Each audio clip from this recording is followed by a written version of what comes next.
advantage. What's the process like for adapting to life on the International Space Station? So the first week, give them an hour of kind of really illustrate what it takes to do human spaceflight and to take it one step at a time, like we have all the way from the FRR, agency FRR that we had last Sunday.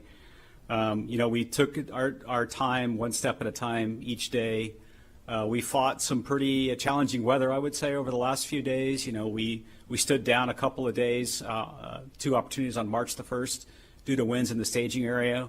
We made a really good try at it last night. We thought we might be able to squeeze in an opportunity, but the weather wasn't good, and so we stood down and scrubbed that launch. And then tonight, the weather held, and we had good weather in the staging area, good weather for the launch site, and we were able to launch successfully. It was awesome to listen to the crew and the excitement. You heard Matt Dominic make several calls to the ground relative to the abort boundaries going up the hill, and so it was great to hear Matt's voice. You could tell that they were really excited on their way to the International Space Station and on orbit.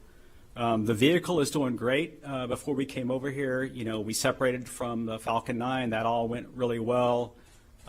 We opened the nose cone, and that went just fine. Checked out the forward bulkhead Draco thrusters, which are the thrusters that we do the big burns with. Those all worked fine. Did one phasing burn a little while ago. It was about a 45 meter per second burn, and that went well. The crew will get a little off-duty time starting about 2 a.m. here in the morning, and then setting us up for the next big phasing burn, which will happen around 4:14 p.m. tomorrow.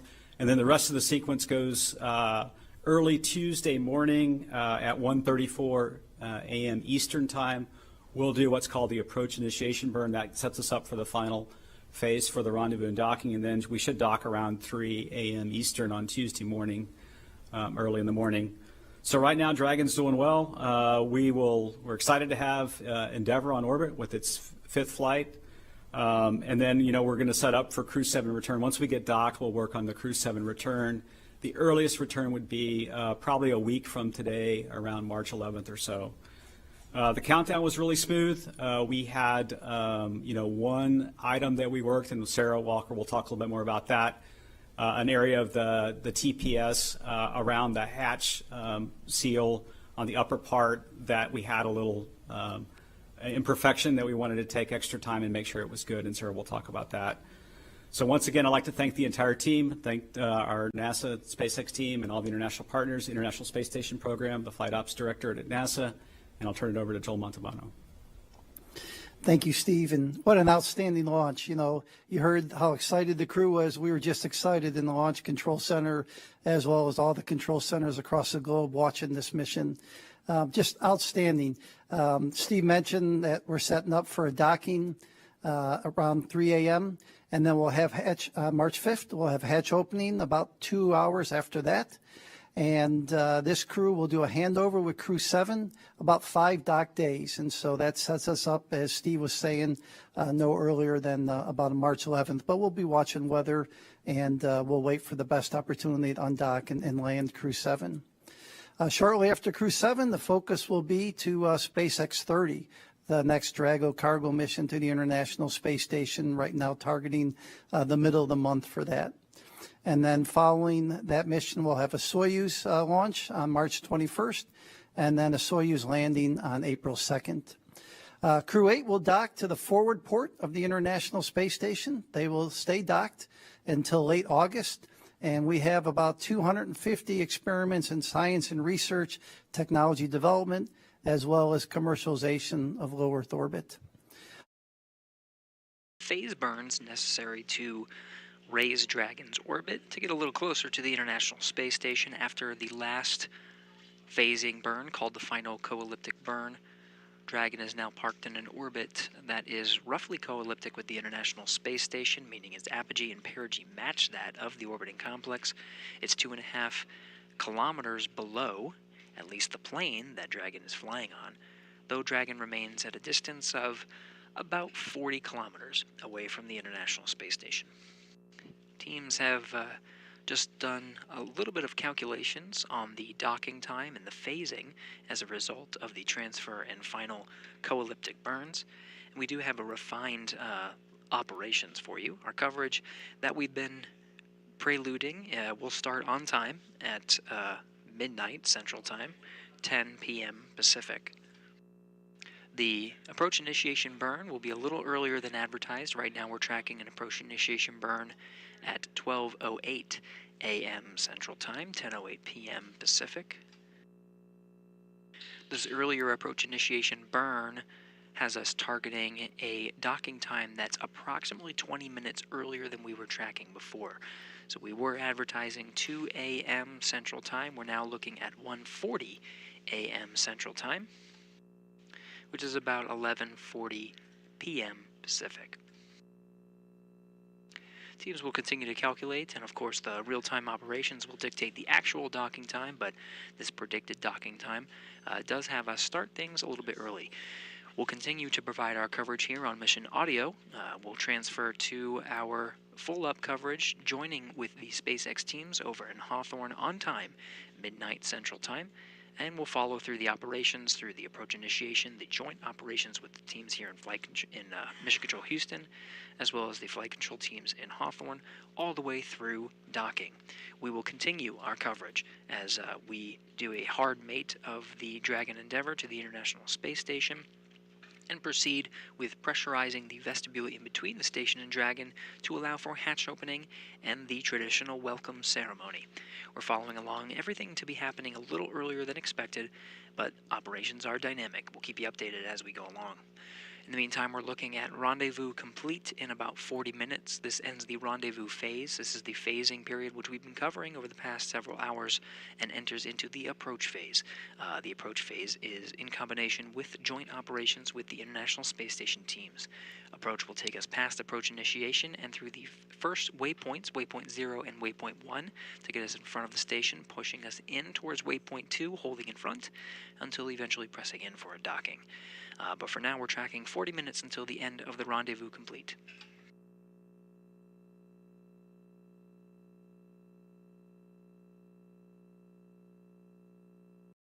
Times to take for granted just how much it takes to get this right every single time. A lot goes into that, and we know what the stakes are, and I'm really proud of the team and the clean execution that I saw tonight on console. I think there's an incredible team of engineers at both NASA and SpaceX over the last many months that have been laser focused on leaving no stone unturned as we stepped methodically towards tonight's launch. Yesterday night's launch. It's early morning now.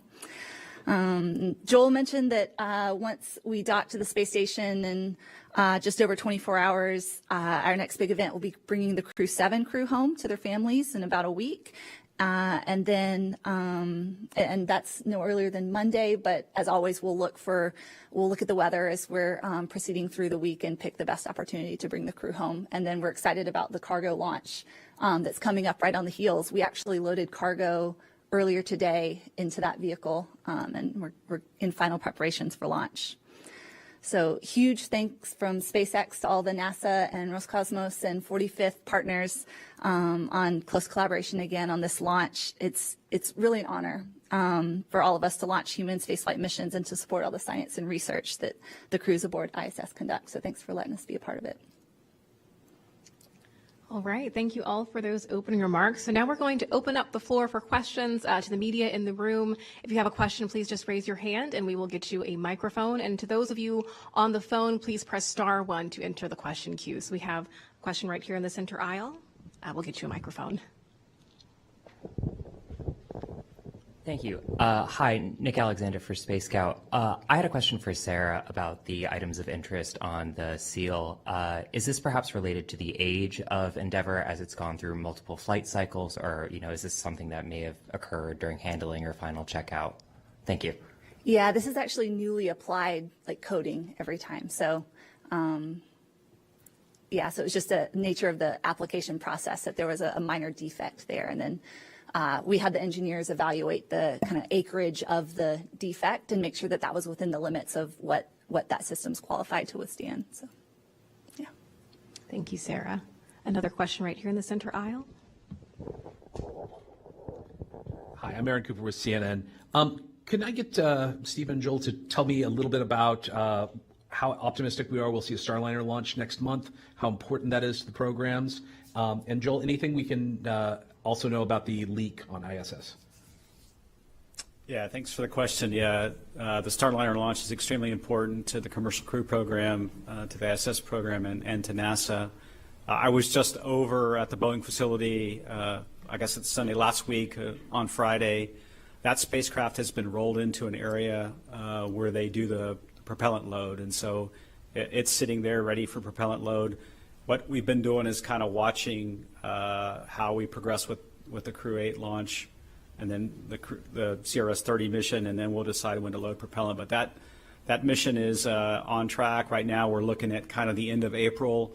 It really is based on the sequence of events that we talked about before. We have to launch Crew-8, bring Crew-7 home, then launch the cargo mission, which Sarah talked about. Is already, that vehicle's fueled, loaded with cargo, ready to launch. That has to come back, and then we'll do a port relocate.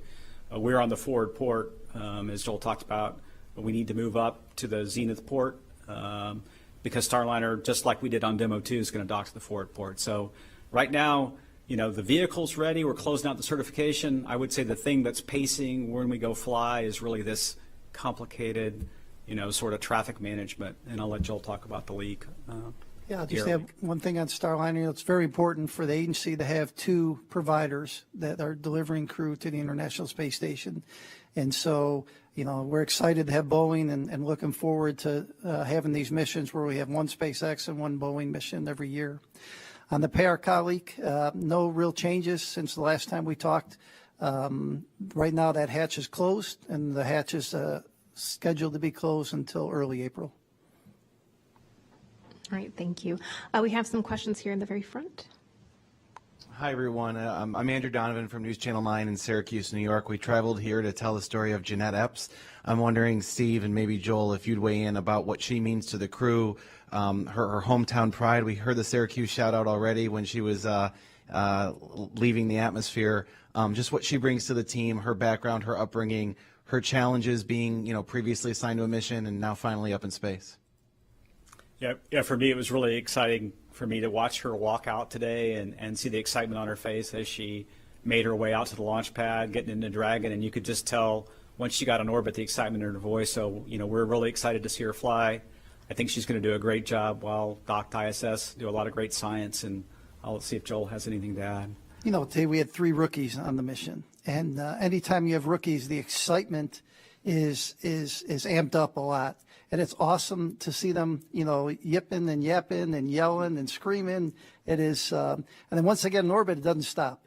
And so they really enjoy it. They love being, they will love being in space. They'll love being on the International Space Station. So to me, it's exciting every time we have a rookie on board. Great, thanks so much. We have a question right there. Bill Harwood, CBS, and this is for Steve. About the SEAL thing.